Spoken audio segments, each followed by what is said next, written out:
আদর্শকে অনুসরণ করা দুনিয়াতে শান্তি আরো শান্তি আমরা মনে করি।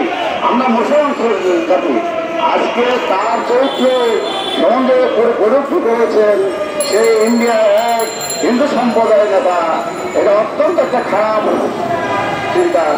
আজকে এবং যত মানুষ আছেন সে প্রতিবাদ করা উচিত। সে মহানবী যে সর্বশ্রেষ্ঠ নবী আজকে যেই নবী আজকে আমরা মুসলমান হতে পারতাম না, আজকে আমরা মানুষ হতে পারতাম না। উনি শিশু করে সেই নবদ যে 40 থেকে যে পর্যন্ত আমরা নিরাপদ মনে বলি এবং যে 40 থেকে যে 20 যে সিরাপদ আমরা মনে করি সেটা আমরা জানতাম না। আজকে আমরা যদি যে নবী শিশু না হলে আমরা মানব জাতি হিসাবে আমরা করতে পারতাম না।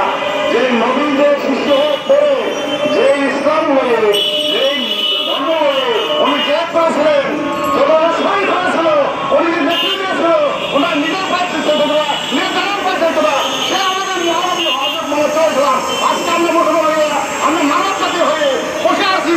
বিশেষ সব জনগণ একত্র হয়ে যাওয়া উচিত, সেই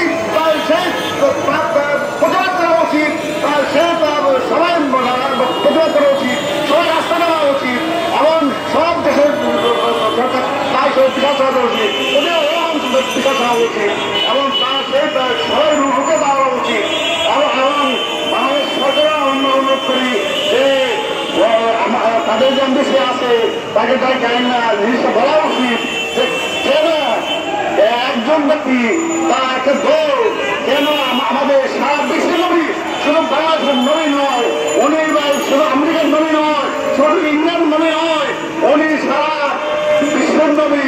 সে পৃথিবী সৃষ্টি করে যে শ্রেষ্ঠ নবী সর্বশ্রেষ্ঠ নবী মহানবী হযরত মুহাম্মদ সাল্লাল্লাহু আলাইহি ওয়াসাল্লাম, তার বিকল্প কোনো নবী নাই এবং তার সাথে কোনো নবী তুলনা হয় না, তার সাথে কোনো মানুষ তুলনা হয় না, তার আদর্শে কোনো চরিত্র হয় নাই।